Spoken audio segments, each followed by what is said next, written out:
comecei na minha vida de aparecer dando na televisão. Bom, vamos continuar com a palestra, a conferência do professor José Machado Paz. E para fazer a apresentação do professor, eu convido Paulo Carrano.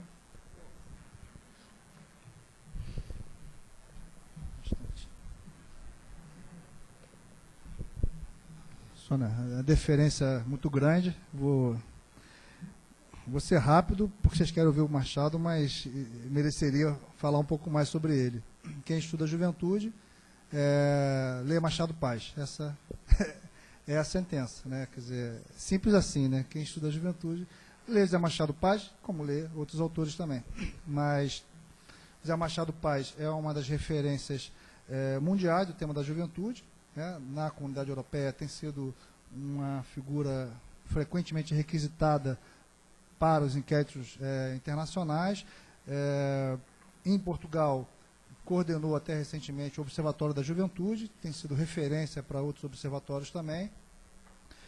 O professor Zé Machado Paz, hoje, é coordenador do Instituto, professor pesquisador coordenador do Instituto de Ciências Sociais, o ICS, e professor convidado do Instituto Universitário da Universidade de Lisboa, para quem conheceu, ex-Isquiter, né? Então, queria deixar vocês com o Zé Machado Paz, é uma referência para todos nós. E numa entrevista que eu fiz com o Zé Machado Paz, eu e o professor Jorge Dairel, nós perguntávamos a ele sobre política de juventude, o que ele achava, como é que estava a política de juventude em Portugal, porque nós estávamos muito animados com política de juventude naquela época. Aí o Zé Machado falou assim, eu não estudo isso. A gente falou, mas como você não estuda isso? Eu falei assim, mas quem está interessado em política de juventude tem que compreender a realidade dos jovens. Essa coisa ficou lá no ano 2002, se eu não me engano, essa ideia de que quem quiser intervir, dialogar, se relacionar com jovens e juventude, quer seja pela pesquisa, quer seja pela via da política pública, tem que compreender as realidades, as múltiplas realidades do ser jovem. Esse tem sido o ofício do professor José Machado Paz, e vai compartilhar isso com vocês agora.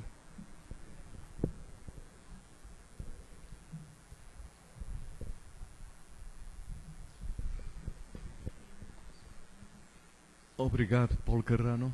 Obrigado. Uma saudação a todos os presentes. Estão-me a ouvir bem? Estão? Levante.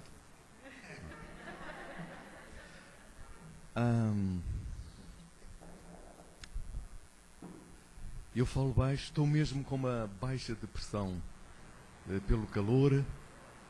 Mas queria dar uma saudação a todos os presentes, agradecer à professora Sónia Sampaio o convite que me interessou para estar aqui presente,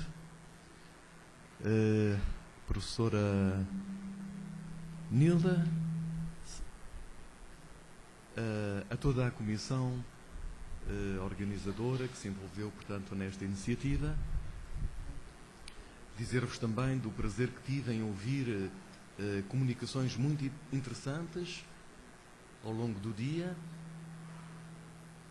e queria também dizer-vos de uma satisfação especial por estar aqui na Bahia. Cláudio Rolando, que não está por aqui, mas eu, num destes intervalos, estava-lhe justamente a dizer que Bahia mexia comigo. E ele disse-me que é um vento barrunfo que tem uma magia de mexer com as pessoas. Então eu espero que esse barrunfo, enfim, tenha alguma influência sobre mim, porque são 10 da noite e, hora portuguesa, o meu ritmo biológico é muito complicado, quer dizer, não recupero e acordo às 4 da manhã, de forma que estou efetivamente um pouco cansado, mas a vossa presença é com certeza um estímulo. Então, puxa, Barrunfo está mesmo a atuar, porque já deu aqui uma ampliação de som.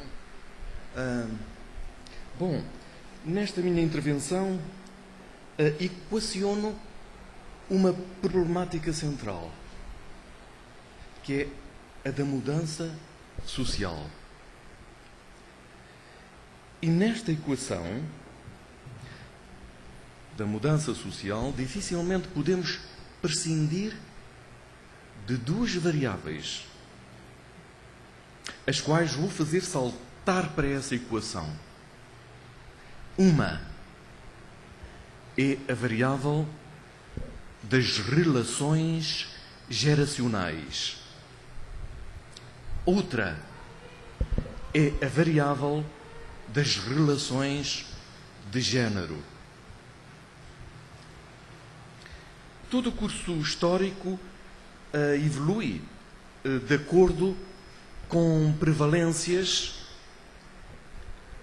de geração ou de género. Há tempos históricos de dominação masculina, outros de dominação feminina. Como há tempos históricos marcados por uma valorização da velhice e outros tempos marcados por uma valorização da juventude. Épocas houve em que uma idade avançada era valorizada por ser símbolo de experiência, maturidade. No período do romantismo, por exemplo, no século XVIII, os jovens imitavam os velhos, havendo uma espécie de socialização por antecipação, quando os jovens exibiam perucas esbranquiçadas, o mesmo se podendo dizer do pó de arroz, não sei se esta expressão também se usa aqui, com que polvilhavam as faces para aparentarem um ar caduco, enfim, uma idade na época considerada respeitável. Mas os tempos mudaram. Hoje, a juventude é uma imagem de marca, aparecendo associada a um capital estético, corporal. Quase toda a gente deseja aparentar uma idade mais jovem do que aquela que realmente tem. Aqui chegados, diria que a expansão da rede universitária pode interpretar-se como um triunfo dos jovens num período marcado pelo seu desejo de mobilidade social, mas também de mobilização política, de protagonismo e de influência nos rumos societais. Aquele que considero ser um dos mais brilhantes sociólogos da juventude, Karl Mannheim, publicou em 1943, em plena Guerra Mundial, num período de crise profunda, um estimulante livro intitulado Diagnóstico do Nosso Tempo. Foi publicado pouco antes de falecer. Ele viria a falecer em 1947. O livro erigia um diagnóstico, como o próprio título do mesmo sugere. Não almejava esse livro ficar na história como uma profecia, mas, surpreendentemente, alguns achados do seu diagnóstico, tanto tempo passado, não perderam validade. Escrevia então Mannheim: a juventude pertence a essas forças latentes que cada sociedade tem à sua disposição e da mobilização das quais depende a sua vitalidade. O que Mannheim nos quis dizer foi que em tempos de crise, especialmente em tempos de crise, os jovens desempenham um papel relevante na revitalização da sociedade, na descoberta de novos rumos societais, de novos horizontes de possibilidade de vida. Os jovens são, por excelência, agentes da mudança social. Assim aconteceu nos anos 60 do século passado, com uma avalanche de importantes movimentos juvenis, em que, precisamente, os estudantes universitários assumiram um papel de liderança.